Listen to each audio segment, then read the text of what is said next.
Before I was a spectator in terms of the city council, and now the more as you were preparing for that first season, you were doing the workouts, you're learning the plays, and you were just every time you learned something and did something new, you got a better understanding of whether you were ready or not. And ultimately, you found out that you were. And I think the same thing's going to happen for me with the city council. Okay, that's awesome. I saw a couple questions. I saw a question in the chat. Uh, One says, or modern_fig said, how does Mason feel about you running for city council? I don't know. How does Mason feel? I, I encouraged you. When you first asked about it, I was 100% bought in. It's like, yeah, let's do it. That's awesome. For a little bit there, I was stressing out. I was concerned about your dad. Yeah, a little bit stressed because I didn't see you as much as I wanted to. Yeah, but now I'm getting to see you a little bit more, and I know once this campaign is over, I'll be able to see you. I'll be able to see you more and more. Yeah. Well, I tell you what, son. I don't care what I'm doing or where I am. If you need me, I'll drop it and I'll be there. So know that. I don't care what I'm doing. I don't care. I'm serious. If my family needs me, I'm going to be there. Okay? Now, that said, I have responsibilities, so there's going to have to be a balance. Yeah. Unfortunately, or fortunately, you're going to have to share me a little bit.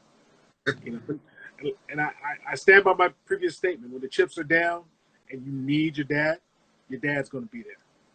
Yes, sir.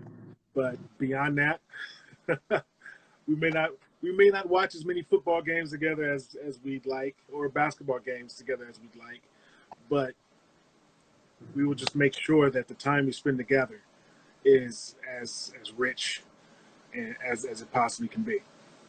Because you're my favorite kid. That's a boy.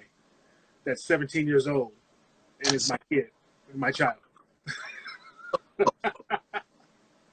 You're not my favorite kid. Oh, man. And your sister's not my favorite kid either. She's just my favorite kid.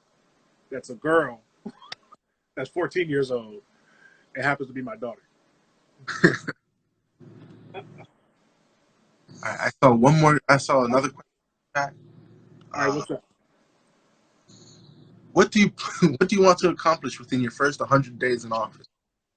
First 100 days in office. Yeah. That's a big question. So this one is probably something that most politicians won't admit. But in the first 100 days, I want to understand as much about the job as possible. Mm-hmm. So this is what I do when I start a new position, a new job. Is I go in and for me, of course, I want to understand how to do the actual work. But one of the most important things is to understand who knows what. Who are the best contacts that I can meet and as quickly as possible, because that's the thing that's really going to carry you over. It's important to be skilled yourself. It's important to know how to do things yourself. But I mentioned in another event that my dad used to say, if you're the smartest person in the room, then you need to find another room. So I want to make sure that I always know who the smartest people are, so I can have them in the room with me to help me make decisions. So that's what I want. That's what I want to accomplish immediately. But I know that it really doesn't answer their question. They're talking about what types of things do I want to work on, and one of the things that I want to immediately work on is partnering with other like-minded city council members to work on the 24-hour non-police mental health response team, and get a sense of how that's going to come to fruition, and then work towards making it a real thing. So I want to get as close to making that happen as possible. Also, I want to ensure that the rebound program that we have for businesses is either extended or we have some modified version of it that will continue to exist once the program that exists right now runs its course. Because businesses are struggling, man, and people are their livelihoods are at stake. So there are people that they've sunk their entire savings into these businesses, their dreams, and they were hoping to, maybe not necessarily for it to grow into this huge thing, but they wanted it to be there for them. It's an investment in of their money and their hard work. So I want to help them keep those things alive. So whatever I can do to do that is what I want to do. So help them survive, and then as COVID starts to wither away, hopefully that's not going to be too far out with vaccines and things like that. Help them start regenerating their businesses and get back to square one, and then we can focus on some innovations to really take our businesses and the city to the next level. All right. All right. All Was right. that the last question? We have one more. Last question. All right. What would you like to change? I mean, you said you wanted to implement the non-police response team for mental health and build upon the rebound for the business rebound program. Mm-hmm. But what would you like to change once you get into office? So I think one of the things that I bring to the table is it's an intangible, and I see it in you too. It's just this compassion. You know, we just care about the people around us. You know, we want our community, our friends and neighbors to be cared for. We want them to be in a good position.